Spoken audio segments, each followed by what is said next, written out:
खुशबू है जी कोई अच्छा क्यों खुशबू आ रही है? एक किताब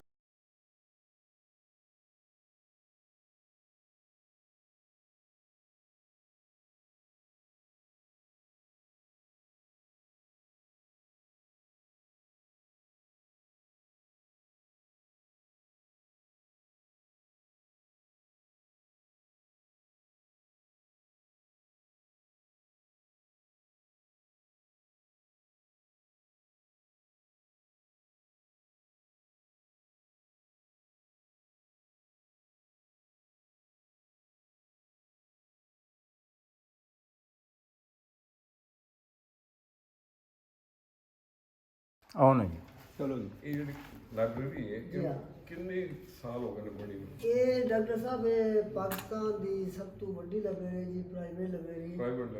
ਇਸ ਦਾ ਨਾਮ ਮਸੂਦ ਝੰਡੀਰ ਰਿਸਰਚ ਲਾਇਬ੍ਰੇਰੀ ਹੈ ਜਨਾਬ। ਤੇ ਇਹ ਜੀ 1890 ਤੋਂ ਕਿਤਾਬਾਂ ਨੂੰ ਇਕੱਠਾ ਕਰਨਾ ਸ਼ੁਰੂ ਕੀਤਾ ਗਿਆ। ਮਾਸ਼ਾਅੱਲਾ। ਅੱਛਾ। ਤੇ ਇਹਦਾ ਨਾਮ ਹੈ ਮਸੂਦ ਝੰਡੀਰ ਰਿਸਰਚ ਲਾਇਬ੍ਰੇਰੀ। ਤੇ ਪਾਕਿਸਤਾਨ ਦੇ ਚੱਪੇ ਚੱਪੇ ਤੋਂ ਲੋਕ ਆਉਂਦੇ ਨੇ ਰਿਸਰਚਰ। ਅੱਛਾ। ਤੇ ਫਾਰਨ ਕੰਟਰੀ ਤੋਂ ਵੀ ਲੋਕ ਆਉਂਦੇ ਨੇ ਤੇ ਉਹ ਵੀ ਰਿਸਰਚਰ ਆਉਂਦੇ ਨੇ ਜਿਹੜੇ 30-40 ਸਾਲਾਂ ਤੋਂ ਕਿਤਾਬ ਤਲਾਸ਼ ਕਰ ਰਹੇ ਹੁੰਦੇ ਨੇ, ਲੇਕਿਨ ਉਹਨਾਂ ਨੂੰ ਕਿੱਥੇ ਵੀ ਨਹੀਂ ਕਿਤਾਬ ਮਿਲਦੀ। ਇੱਥੋਂ ਅਲਹਮਦੁਲਿਲਾ ਤੁਹਾਡੇ ਕੋਲ ਸਭ ਤੋਂ ਪੁਰਾਣੀ ਕਿਤਾਬ ਕਿਹੜੀ ਪਈ ਹੋ ਸੀ ਐਸੇ? ਵੈਸੇ ਤਾਂ ਪ੍ਰਿੰਟਡ 1669 ਦੀ ਵੀ ਕਿਤਾਬ ਹੈ। ਤੇ ਕਲਮੀ ਦੇ ਵਿੱਚ ਜਨਾਬ 785 ਹਿਜਰੀ ਦਾ ਵੀ ਕੁਰਾਨ ਪਾਕ ਦਾ ਨੁਸਖਾ ਹੈ। ਮਾਸ਼ਾਅੱਲਾ। ਅਲ ਮਖਦੂਮ ਜਾਨੀ ਜਹਾਂਗੀਰ ਉਸ ਸ਼ਰੀਫ ਤੇ ਵੈਸੇ ਇਹ 1890 ਤੋਂ ਸ਼ੁਰੂ ਕੀਤਾ ਗਿਆ ਕਿਤਾਬਾਂ ਨੂੰ ਇਕੱਠਾ ਕਰਨਾ। ਤੇ ਇਹਦੇ 3 ਲੱਖ ਤੋਂ ਵੀ ਜ਼ਿਆਦਾ ਕਿਤਾਬਾਂ ਨੇ। 3.5 ਲੱਖ ਦੱਸਿਆ ਜੀ ਹਾਂ, 3 ਲੱਖ ਤੋਂ ਵੀ ਜ਼ਿਆਦਾ ਕਿਤਾਬਾਂ ਉਹ ਹੈ ਨਾ ਹਾਂ, ਉਹ ਵੀ ਹੈ। ਡਾਕਟਰ ਸਾਹਿਬ ਨੇ ਕਹਿੰਦੇ ਏਸ਼ੀਆ ਦੀ ਸਭ ਤੋਂ ਵੱਡੀ ਕਿਤਾਬ ਲਾਇਬ੍ਰੇਰੀ ਹੈ। ਜੀ ਹਾਂ। ਅੱਛਾ, ਇਹ ਜਨਾਬ ਇਹ 1700 ਕਿਤਨੇ ਦੀ ਇਹ ਕਿਤਾਬ ਹੈ ਜੀ? 1779 ਦੀ। ਹਾਂ ਹਾਂ, ਨਹੀਂ ਉਹ ਇਹ ਰੀਡਰ ਡਾਈਜੈਸਟ ਜਨਾਬ। ਅੱਛਾ, ਇਹ ਸਭ ਤੋਂ ਪੁਰਾਣਾ ਰੀਡਰ ਡਾਈਜੈਸਟ। ਹਾਂ ਜੀ। ਕਦੋਂ ਛਪਿਆ ਸੀ ਇਹ 1922 ਦਾ ਜਨਾਬ। ਮਾਸ਼ਾਅੱਲਾ। ਸ਼ੁਰੂ ਉੱਥੋਂ ਕਿਤੇ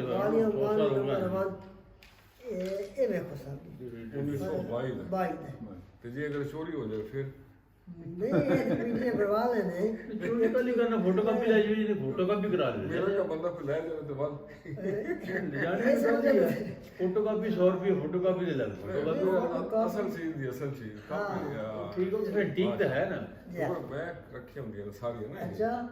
ਮੈਂ ਜੀ ਹਾਂ। ਦੇਣੀ ਹੈ, ਤੁਸੀਂ ਦੇਣੀ ਹੈ ਤਾਂ ਅਖੀਰ ਲੈ ਇੱਥੇ ਹੀ ਹੈ। ਜੀ ਹਾਂ। ਤੁਸੀਂ ਲੈ ਵੀ ਜਾਓਗੇ ਤਾਂ ਵਾਪਸ ਫਿਰ ਇੱਥੇ ਦੇਣੀ ਹੈ। ਇਹ ਜੀ 1719 ਦੀ ਕਿਤਾਬ ਹੈ ਜਨਾਬ। ਅੱਛਾ। ਇਹ ਬੇ ਨੁਕਤੇ ਦੀਵਾਨ ਅਬਦੁਰਰਹਿਮਾਨ ਜਾਮੀ ਰਹਿਮਤੁल्लाह अलैह। ਇਹਦੇ ਨੁਕਤਾ ਕੋਈ ਨਹੀਂ ਫਾਰਸੀ ਦੇ ਵਿੱਚ। ਤੇ ਇਹ ਵੀ ਹੋਈ ਹੈ ਜੀ ਬੇ ਨੁਕਤ ਕਿਤਾਬ ਹੈ। ਇਹ ਜਨਾਬ ਜਿਹੜੀ ਹੈ ਇਹ 1798। ਇਹ ਕੀ ਚੀਜ਼ ਹੈ, ਕੀ ਕਿਤਾਬ ਹੈ? ਇਹ ਪੋਇਟਰੀ ਹੈ। 1798 ਦੀ ਪੋਇਟਰੀ ਜੀ। ਤੇ ਇਹ ਜਨਾਬ ਇਹ ਵੇਖੋ ਸਾਡੀ ਇਹ ਕਾਜ਼ੀ ਜ਼ਾਫ ਦਾ। ਹਾਂ, ਇਹ ਵੀ ਬਹੁਤ ਪੁਰਾਣੀ ਹੈ। ਮੈਨੂੰ ਵਿਲਾਸਤ ਤਾਂ ਦਿਓ, ਮੇਰੀ ਵਿਲਾਸਤ ਕੋਈ ਨਹੀਂ। ਇਹਨੂੰ ਵੇਖੋ ਜ਼ਰਾ ਜਲਦੀ। ਹਾਂ ਹਾਂ ਵੱਜਦੀ। ਹਾਂ ਵਾਹਿਦੀ ਵਾਹ ਜ਼ਬਰਦਸਤ। ਅੱਛਾ, ਇਹ ਨਾ ਅੱਗੇ ਵੇਖੋ ਨਾ ਸਾਥੀ, ਇਹ 1669 ਦੀ ਕਿਤਾਬ ਹੈ ਸਰ। ਇਹ ਚ ਕਾਜ਼ੀ ਜ਼ਾਫ ਦਾ ਇਹ ਉਸ ਤੇ ਜੀ। ਹਾਂ, ਬਹੁਤ ਅੱਛੀ ਰੱਖੋ। ਜੀ ਹਾਂ। ਬਾਕੀ ਸਾਡੀ ਕਿਤਾਬਾਂ ਕਿਧਰ? ਤੁਹਾਡੀਆਂ ਇਸ ਸਾਈਡ ਤੇ ਲੱਗੇ ਹੋਏ ਨੇ, ਆਪਣੇ ਆਪਣੇ ਮੌਜੂਦ ਨੇ। ਆਪ ਦਿਖਾਓ ਨਾ। ਪਠਾਨਕੋਟ ਇਹ